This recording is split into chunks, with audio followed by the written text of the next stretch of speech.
여호수아 1장 8절로 9절을 통해서 말씀대로 살자 하는 말씀으로 여러분에게 은혜를 서로 받고자 합니다. 여러분, 대한민국 국민이라면 누구나 헌법을 수호해야 합니다. 그리고 그 법을 지키면서 사는 것이 원칙입니다. 그래서 대한민국 국민이라면 4대 의무를 지키라 이렇게 말하고 있잖아요. 그 의무가 뭡니까? 국방의무, 근로의무, 납세의무, 그 다음에 교육의무가 있지 않습니까? 솔직히 국방을 튼튼하게 해야 되잖아요. 영적인 의미에서 접목을 시켜보니까 딱 맞는 얘기예요. 믿음의 사람들도 4대 의무를 지켜야 하나님의 자녀로서의 하나님의 축복과 사랑을, 보호를 받을 수 있다고 믿어집니다. 여러분, 국방의무, 나라를 지키듯이 우리 성도들은 지금 말세가 되어 악한 영들이, 이단들이, 사이비 집단들이 아주 그럴싸하게 우리를 유혹하고 넘어뜨리고 쓰러뜨리려고 합니다. 그래서 곁눈질하면 안 되잖아요. 그래서 여러분들이 늘 깨어 있으면서 정말 교회를 지키고 성도들을 지켜야 되고 주의 종을 지키고 믿음을 지켜야 됩니다. 그게 참 중요하잖아요. 국방 의무예요. 근로 의무는 뭘까요? 열심히 일을 해야 하잖아요. 마찬가지로 신앙인들도 하나님의 영광을 위해서 열심히 헌신하는 생활을 해야 돼요. 그게 봉사생활, 전도생활입니다. 그리고 남을 구제하는 일을 게을리해서는 아니 되겠죠. 그 다음에 여러분들 의무 가운데 하나가 납세 의무입니다. 여러분, 요즘 우리나라에서도 세금을 안 내니까요, 어떤 분이 가슴을 치면서 괴로워하더라고요. 왜 그러냐니까 세금 조금 안 냈다고 세상에 자기는 월세를 사는데 월세 방에다가도 압류를 하고 세상에 애국도 못 가게 뭐라고 그래요? 출국 금지령을 내리고 그랬다고 그래요. 의무를 감당 안 하니까 그렇게 하는 거예요. 어떻게 할 수 방법이 없잖아요. 마찬가지로 예수 믿는 사람들도 납세 의무, 하나님 앞에 감사 생활, 절기 때마다 절기 예물 드리는 생활, 이거 안 하고 크리스찬이다, 교인이다, 소속감이 있다 말하기가 부끄러운 얘기 아니겠어요? 온전한 11조 생활, 이 전부가 납세 의무입니다. 할렐루야. 그래서 교회에서 왜 그게 필요할까? 여러분, 세상에서도 그걸 안 하면요, 나라 살림이 어려워요. 공무원들 다 굶어 죽어야 돼요. 마찬가지로 교회도 이걸 통해서 하나님의 영광을 위해서 쓰여지면서 또 선교사들을 도우면서 복음의 확장하는 데 앞장서는 줄로 믿습니다. 특별히 마지막 하나, 교육 의무가 있습니다. 교육을 해야 돼요. 중요한 겁니다. 마찬가지로 우리 믿는 사람들도 하나님의 말씀의 교육을 받아야 돼. 성경을 암송도 하고 성경도 읽고 듣고 깨닫고 바르게 양육을 받아서 우리 교회는 이제 여름철 지나면 또 하나 시작합니다. 바이블 스터디 성경 공부라든가 GBS 은혜 성경학교라든가 이런 말씀들을 이제 계속 강좌를 열어서 영적으로 여러분들이 뜨거워지도록 교육을 할 줄로 믿습니다. 이렇게 법칙을 지키는 것이 믿음의 삶이라고 생각합니다. 성도들이 특별히 교회에 나오면 교회 법을 따라야 됩니다. 신앙생활하는 것이 기본이잖아요. 그 법을 따르는 것이. 여기서 말하는 교회의 법은 하나님의 말씀의 법을 따르는 것을 의미합니다. 솔직히 말씀대로 산다는 것은 쉬운 게 아닙니다. 정말 어렵습니다. 그러나 그 말씀을 붙잡고 인내하면서 살아가는 거예요. 여러분, 창세기부터 요한계시록까지 보면 하나님이 우리를 사랑하사 주시는 축복들이 32,560가지나 된다고요.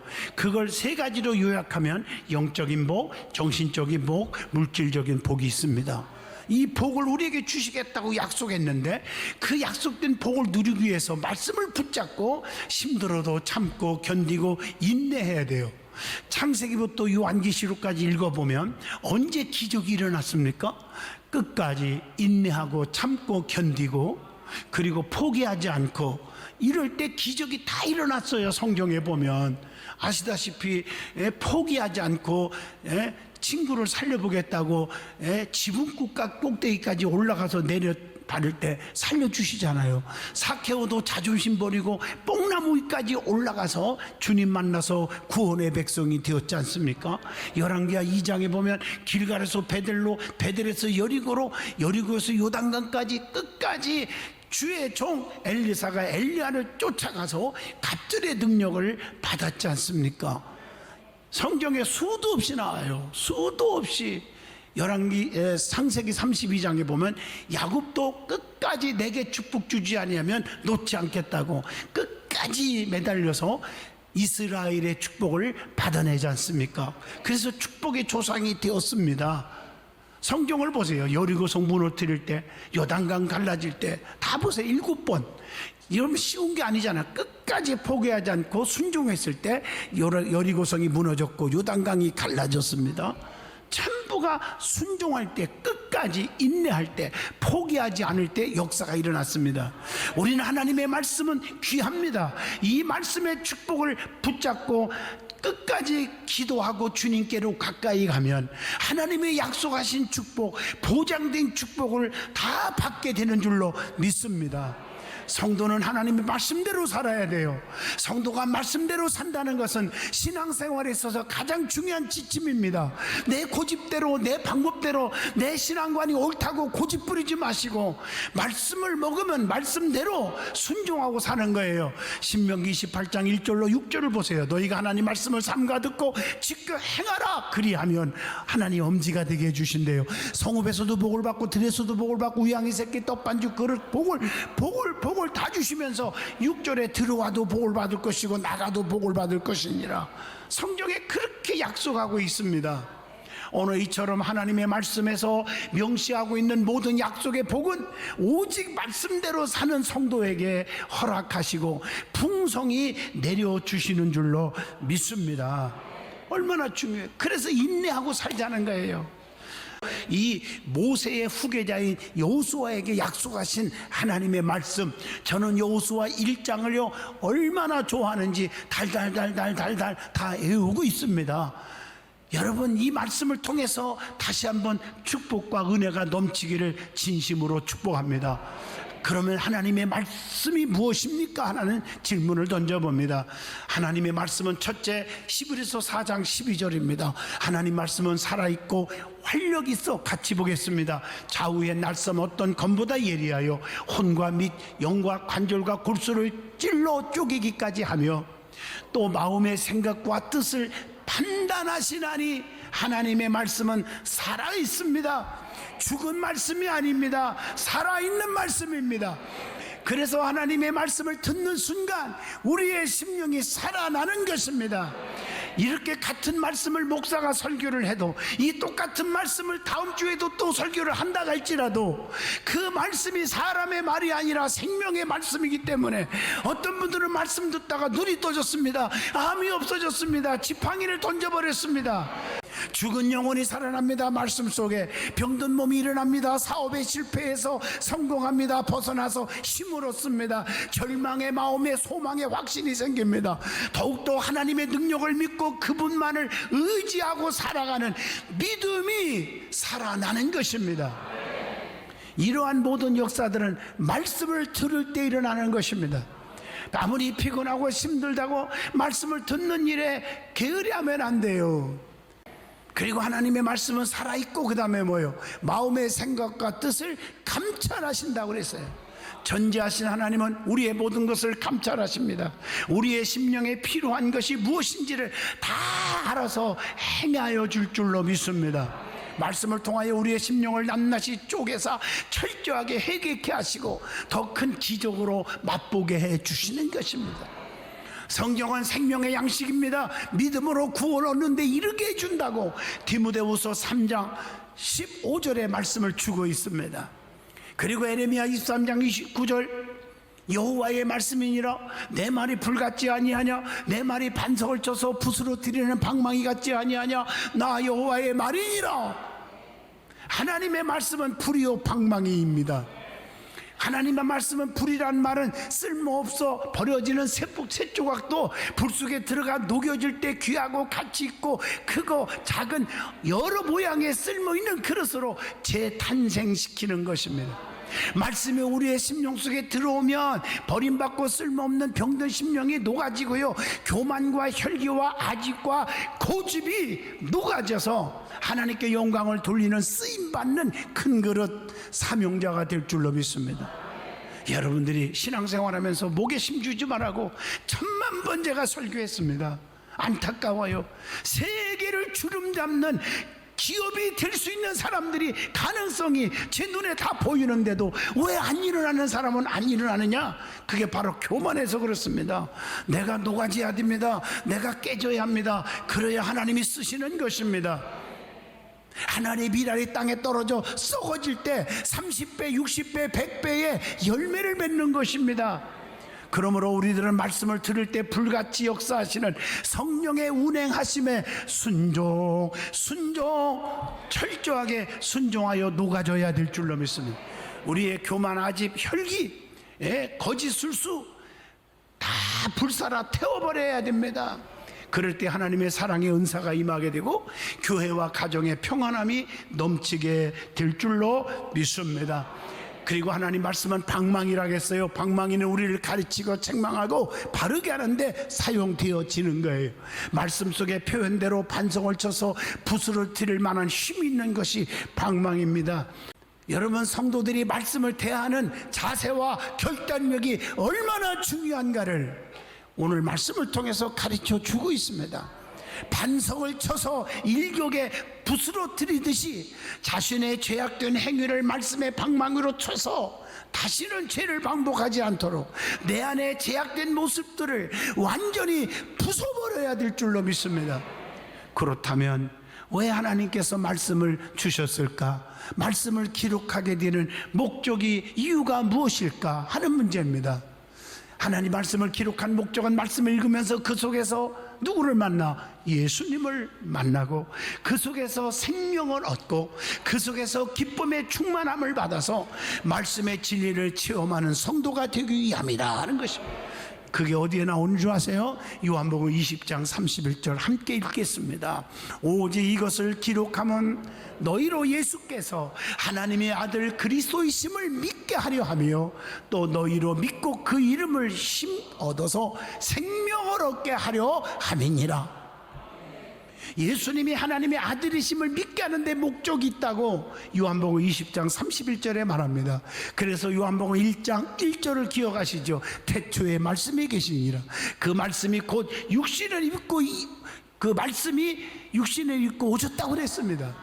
요한일서 5장 12절 아들 즉 믿음이 있는 자는 생명이 있고 없는 자는 생명이 없나니 그랬어요. 하나님께서는 친히 예수님을 하나님의 아들이라고 마태복음 3장 17절에 인정하시고 계십니다. 요한복음 3장 16절 예수님 땅에 오신 목적이 뭐예요? 예수를 믿어서 멸망치 않고 영생을 얻게 하려 하심이니라. 그리고 예수님의 이름을 힘입어서 두 번째 생명을 얻는데 말씀을 주신 목적이 있다고 요한복음 20장 31절에 말했습니다. 그래서 요한복음 1장 4절에 보면 참된 생명은 예수 그리스도 안에 있다. 이 생명은 사람들의 빛이라 이렇게 말하고 있습니다. 요한일서 5장 13절에 보면 우리 안에 영생이 있음을 알기 위하여 말씀을 기록했다고 말씀합니다. 요한복음 14장 6절 그래서 내가 곧 길이요 진리요 생명이니 나로 말미암지 않고는 아버지께로 올 자가 없느니라. 예수님이 오신 목적이 바로 그 생명이잖아요. 요한복음 10장 10절 생명을 얻게 하고 더 풍성히 하게 하기 위해서 이 땅에 예수님이 오셨다고 말했어요. 그리고 디모데후서 3장 15절에 구원에 이르는 지혜가 말씀 속에서 일어나게 된다고 했습니다. 세 번째, 왜 말씀을 주셨을까? 주신 목적이 뭘까? 우리에게 기쁨을 충만하게 하는데 목적이 있어요. 요한복음 15장 11절 예수 믿는 사람은 빌립보 4장 4절 항상 기뻐해야 돼요. 다시 말하노니 기뻐하세요. 기쁨이요 기쁨. 우리 믿음의 사람, 예수를 만난 사람은 얼굴에 인상 쓰면 안 돼요. 내가 보면 안타까워요. 뭐가 그렇게 원수가 많은지, 뭐가 그렇게 불평이 많은지. 교회 올 때부터 이러고 오면요 저부터 그냥 있는 머리 다 뽑아줘요. 왜 그런지 모르겠어요. 저렇게 그렇다고 저렇게 이 신호를 보내지 않습니까? 믿는 자는 기쁨이 넘쳐야 돼요. 기쁘고 기쁘도다 항상 기쁘도다. 나머지는 집에서 불러요. 슬프고 괴롭도다 항상 지겹도다. 교회 나오는 게 이렇게 지겹습니까? 나는 주일날이 돌아오기를 고대고대해요. 왜? 첫째, 주님께 말씀을, 주님 안에서 말씀을 선포하고 은혜 받는 모습이 보고 싶기도 하고요. 성도들의 모습을 자꾸 보고 싶은 마음이 있고요. 그래서 주일날이 기대해주고 있다고요. 우리 기쁨으로 삽시다. 마태복음 2장 10절. 예수 만날 때 기쁜 거예요. 성령 충만할 때 기쁨이 넘치는 줄로 믿습니다. 성도의 이름이 또한 생명책에 기록된 것을 보고 기뻐하라 하시니라. 누가복음 10장 20절에 말씀했잖아요. 예수님이 또 기도해서 응답 주시며 기쁨이 충만. 요한복음 16장 24절 꼭 읽으세요. 기도하면 기쁨이 넘쳐. 기쁨. 예수님이 땅에 오신 것 자체가 큰 기쁨의 소식이라고 누가복음 2장 10절에 말씀하고 계십니다. 지식, 명예, 물질에 충만한 것도 중요하지만 성령 충만, 기쁨 충만, 말씀 충만, 기도 충만, 그런 성도가 되시기를 축복합니다. 그리고 디모데후서 3장 16절 네 번째, 왜 말씀을 주셨을까? 교훈과 책망과 바르게 함과 의로 교육하는 데 목적이 있다고 말씀하고 계십니다. 예수님이 말씀을 주신 목적, 그게 모든 말씀이 영감으로 되었어요. 듣는 사람마다 심령의 변화가 일어나요. 그래서 우리는 신명기 11장 19절로 20절 자녀들에게 말씀을 가르쳐야 합니다. 세상의 지식이 아니라 말씀을 가르쳐야 합니다. 나는 우리 애들이 미국에 유학 갔을 때 내가 한 번도 입학식 졸업식 가본 적이 없다고 했잖아요. 그래서 전화를 통해서만 너 성경 몇 장 읽었니? 기도 얼마나 했니? 나 그것만 체크했다고요. 말씀이 들어가면 말씀이 나보다 더 훌륭하게 길러줄 거라고 믿기 때문이에요. 하나님이 역사하잖아요. 그래서 신명기 4장이죠. 하나님의 말씀을 가감하지 말라고 그랬어요. 가감하지 말라고. 더하거나 빼면 안 돼요. 억지로 자기중심적으로 자기의 유의롭게만 해석하면 안 돼요. 어떤 사람은요, 말씀을 들을 때 자기 것만 축복받아라, 형통해라, 자식들이 잘 되라, 병고침 받아라, 할렐루야,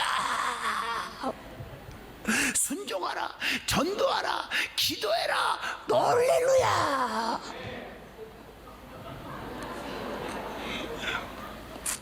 자기중심적으로 해석을 해요. 우리의 심령을 깨끗게 하는 게 뭐예요? 말씀이에요. 말씀. 시편 119편 9절입니다. 하나님의 사람으로 온전케 한다고 디모데후서 3장 17절에 말씀합니다.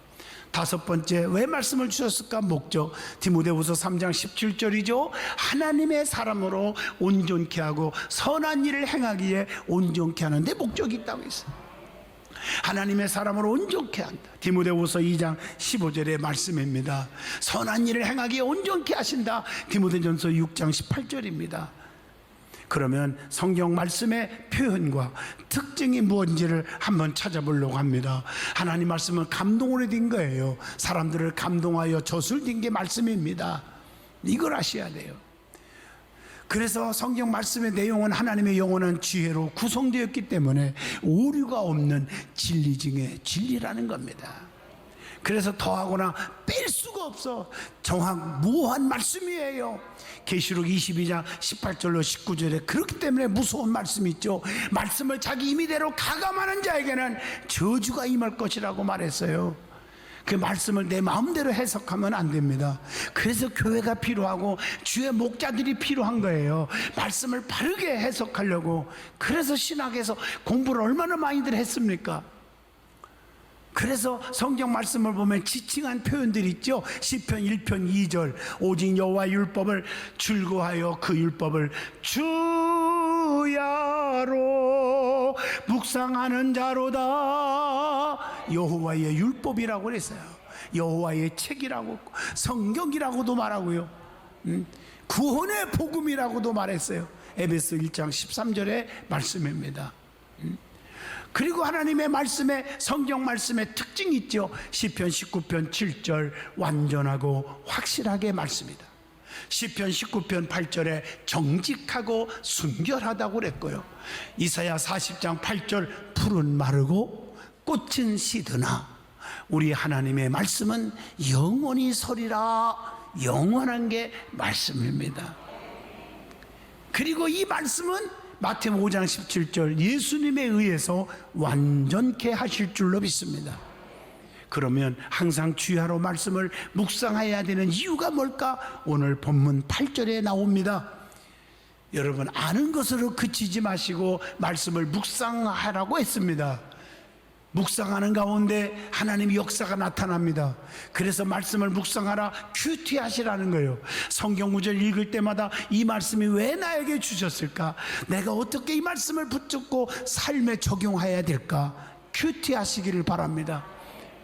하나님의 말씀의 묵상은 예배, 영적 갱생, 정신적 원기 회복, 이게 바로 묵상이에요. 그래서 주야로 묵상하래요. 주께 연락되기를 소망하래요. 그러면 시냇가에 심은 나무가 시절을 쫓아 열매 맺고 잎사구가 마르지 아니하며 행사가 하는 일마다 다 형통하리로다. 그래서 시편 19편에도 14절에 나의 반석이시요 구속자이신 여호와여 내 입의 말과 마음의 묵상이 주님 앞에 연락되기를 원하나이다. 그러면 말씀을 묵상한 다음에 어떻게 해야 됩니까? 성경을 천만 번 읽고 듣는 게 중요한 게 아니라 말씀을 지켜야 합니다. 기록된 대로 다 지켜 행하라고 오늘 본문 말씀에 기록되어 있습니다. 실천하고 온전한 삶으로 살아가라는 것입니다. 오늘날 성도들은 입술로는 잘하는데 이론적으로 실천이 부족해요. 그래서 야고보서 2장 17절에 행함이 없는 믿음은 그 자체가 죽은 거라고 말했습니다. 그래서 오늘 본문 9절에 보세요. 마음을 강하게 하라, 두려워하지 말라, 놀라지 말라, 이렇게 말한 거예요. 그래서 전능하신 하나님을 믿는 사람은 요한복음 14장 1절로 2절 마음에 근심하지 말라, 하나님을 믿으니 또 나를 믿으라, 내 아버지 집에 거할 것이 많도다. 그러면 말씀을 묵상하면 어떻게 해준다고 약속 보장해 줬습니까? 그게 오늘 본문 8절로 9절입니다 평탄케 하리라, 형통하게 하리라. 신명기 29장 9절 하나님이 우리의 삶을 형통하게 해주신다. 그리고 어디를 가든지 함께 해준대요. 시편 46편 7절 만군의 여호와께서 우리와 함께 하시니 야곱의 하나님은 우리의 피난처시로다, 이렇게 말하고 있어요. 열방 가운데 지명하여 불렀나니 너는 내 거라고 하나님이 불러주신다고 이사야 43장 1절 그리고 4절에 너를 보배롭고 존귀 여겨 주겠다고 보장해 줍니다. 네 번째 말씀을 묵상하면 뭐가 있습니까? 기쁨의 열매가 있다 그랬어요. 그래서 시편 1편 3절 시냇가에 심은 나무가 철을 따라 열매 맺게 해주신, 하는 일마다 형통하게 해주신다. 우리의 마음이 뜨거워지는 기쁨이 있다고 시편 39편 3절에 말씀을 줍니다. 하나님의 말씀을 묵상하면 놀라운 유익이 또 있다네. 그게 뭘까? 시편 49편 3절에 보니까 영적인 깨달음이 온대요. 시편 63편 5절로 6절에 보면 영혼에 만족하고요. 시편 119편 99절에 보면 명철이 더해지고, 마가복음 9장 25절 귀신이 물러가고 저주가 물러가고 사탄이 물러가고 질병에서 깨끗게 하리라. 얼마나 감사해요. 결론적으로 말합니다. 우리가 주의 말씀을 주야로 깊이 묵상하고 살기를 원합니다. 말씀을 이론적으로 아니라 마음판에 새기고 실천하는 온유와 겸손으로 받아들이는 성도가 되시기를 바랍니다. 그러기 위해서는 예배 빠지지 마세요. 예배를 통해서 말씀을 듣는 거예요. 근데 중요한 것은 말씀을 듣기 전에 항상 기도를 먼저 해야 돼요. 왜냐하면 성경 말씀은 하나님의 계시이기 때문에 말씀을 읽다가 깨닫게 해 주셔야 되기 때문에 기도하고 말씀을 묵상하셔야 합니다. 기도할 때 하나님의 은혜가 풍성하게 임할 줄로 믿습니다.